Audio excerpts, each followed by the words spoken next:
के काम कर रहे थे तो किसी उनके साथी ने पूछ लिया कि बाबा साहब इतना जरूरी क्या काम कर रहे हो?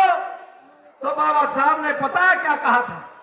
बाबा साहब ने कहा था क्योंकि यहाँ पहले राजा आप लोगों से निवेदन करते हैं, अपील करते हैं कि आने वाली 26 तारीख हमारा गुरु है बहन जी, हमारी शान है, हमारी जान है, हमारा सब कुछ है।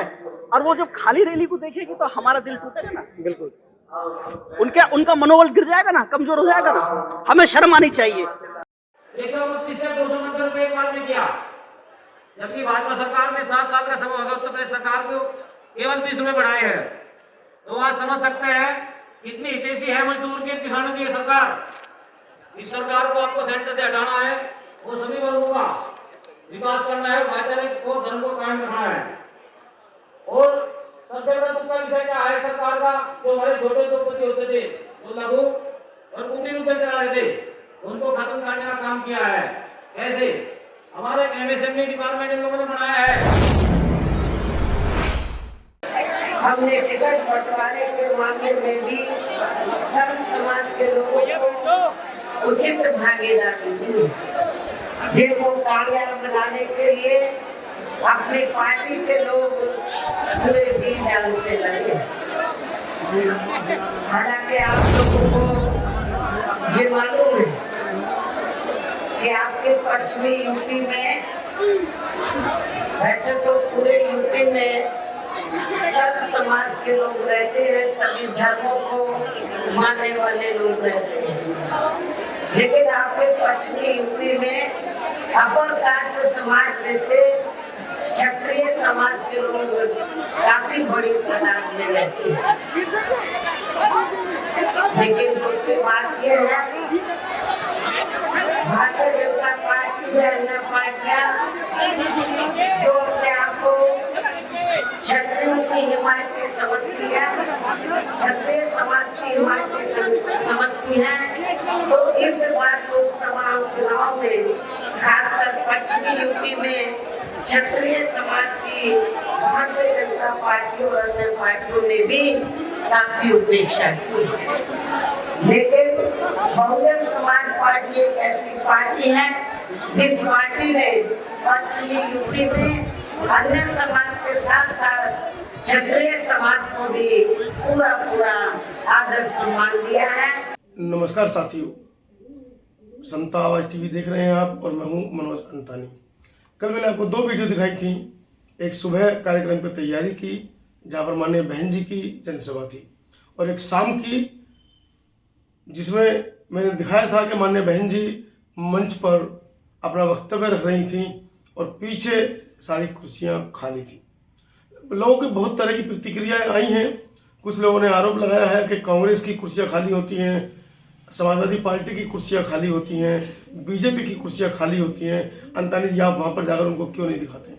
तो पहले तो मैं स्पष्ट कर दूं कि बहुजन समाज की जितनी भी पार्टियां हैं मैं उनके लिए काम करता हूं, ना कि मैं किसी मनवादी पार्टी के लिए काम करता हूं। माननीय काशीराम साहब, डॉक्टर अम्बेडकर, इन्होंने स्पष्ट मना किया कि ये जो मनवादी पार्टियां हैं आपके लिए कभी भला नहीं करेंगी, तो आप इनसे दूर रहें। अब वो एक अलग बात है कि क्या वजह है माननीय बहन जी अक्सर इन पार्टियों से गठबंधन कर लेती हैं, वो उनका अपना राजनीतिक मामला हो सकता है। लेकिन मैं चूंकि बहुजन महापुरुषों के कथन पर चलता हूं, उनको मैंने आत्मसात किया है पिछले कुछ सालों में, तो मेरी कोशिश रहती है कि मैं उनको ना दिखाऊं। बसपा मेरी अपनी पार्टी है, मैंने बसपा को पिछले 30 सालों में 30 वोट दिए हैं, तो मेरा सवाल बसपा से बनता है। ये जो तस्वीरें आपको दिख रही हैं कंप्यूटर की स्क्रीन पर, ये कल की वो ऐतिहासिक तस्वीरें हैं जो माननीय बहन जी को सुनने के लिए लोग पहुंचे थे। आप लोगों से निवेदन करते हैं, अपील करते हैं कि आने वाली 26 तारीख समाज के हाथ में गवाह होंगे, तभी आगे जांच होगी और उस पर कार्रवाई होगी। लेकिन मैंने जब अभी थोड़ी देर पहले बताया कि मैंने सुबह की ऐतिहासिक तस्वीरें दिखाई थी जब कार्यक्रम शुरू नहीं हुआ था। फिर मैंने शाम की ऐतिहासिक तस्वीरें दिखाई थी कि जिस समय माननीय बहन जी अपना वक्तव्य दे रही थी उस समय कुर्सियां खाली पड़ी थी। तो उन्हें भी दूर करने का पूरा प्रयास किया जाएगा। साथ ही यहाँ गरीबों, मजदूरों बेरोजगारों, कर्मचारियों, किसानों, छोटे व्यापारियों एवं अन्य निम्नलिखित लोगों के हितों का भी विशेष ध्यान रखा जाएगा। सर्व समाज के खासकर दलितों, आदिवासियों, आदिवासियों, पिछड़े वर्गों, मुस्लिम व अन्य धार्मिक अल्पसंख्यक समाज के लोगों के विकास के साथ हर स्तर पर इनकी सुरक्षा के लिए भी जरूरी कदम उठाए जाएंगे। और ये बीच की तस्वीरें हैं जो आपके सामने चल रही हैं। अब यहाँ पर मैं दो तस्वीरें आपको दिखा रहा हूँ। जिस समय माननीय बहन जी आने वाली थी मंच पर, उससे पहले की तस्वीरें दिखाता हूँ कि मंच की दाईं तरफ और मंच की बाईं तरफ किस तरह से लोग बहन जी का इंतजार कर रहे थे। एक तरफ महिलाएं थीं जो बिल्कुल आगे किनारे पर बैठी हुई थीं और पूरी पीछे उनके खचाखच भीड़ थी, पहले वाले पाले में और दूसरे वाले पाले में। वही हाल दूसरी तरफ का भी था। दूसरी तरफ पुरुषों की भीड़ थी, पहले वाले पाले में और दूसरे वाले पाले में। लेकिन आखिर ऐसी क्या वजह हो गई कि जब माननीय बहन जी आई, मैंने भी बहुत सारी रैलियां माननीय बहन जी की कवर की हैं, लेकिन ऐसी क्या वजह हुई कि कार्यकर्ता अनुशासनहीनता पर उतर आए, पुरुषों की तरफ भी और महिलाओं की तरफ भी। उन्होंने कुर्सियां उठाई और माननीय बहन जी के सामने ही जैसी माननीय बहन जी चढ़ने वाली थी, वो कुर्सियों के ऊपर खड़े हो गए। 2-3 लेयर कुर्सियों की ऐसी थी जिस पर सभी कार्यकर्ता खड़े थे। क्या ये उनकी उत्सुकता थी, उनका जोश था, या यूं कहें कि कुछ षड्यंत्र था कि माननीय बहन जी पीछे तक ना देख पाए कि कुर्सियां खाली कैसे हैं।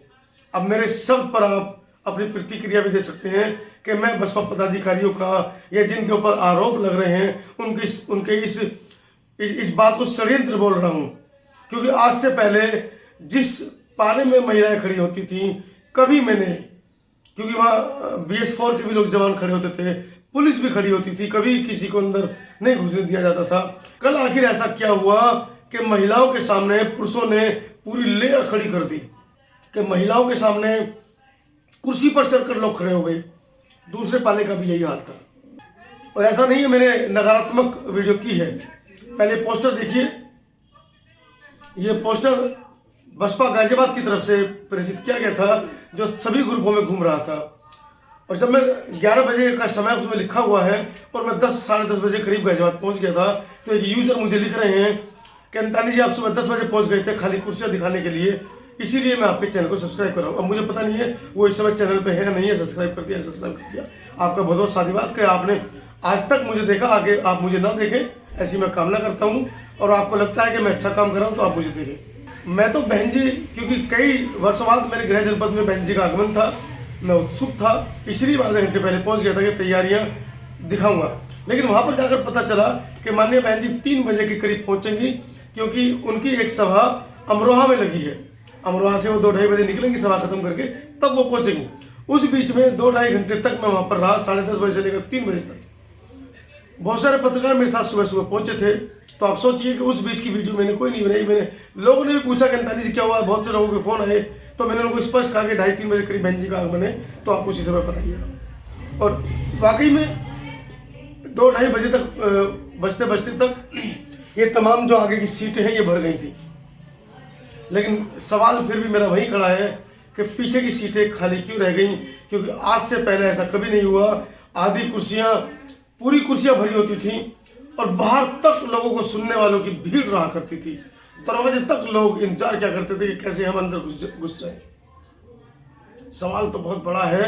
आप चाहे मुझे गरियाते रहें, उल्टा बोलते रहें, मुझे रतन लाल का चेला बताते रहें, राहुल नागपाल का मित्र बताते रहें, वो मेरे मित्र हैं, मैं रतन लाल का चेला हूं, लेकिन नीम की गोली असर करती है, कड़वी जरूर होती है।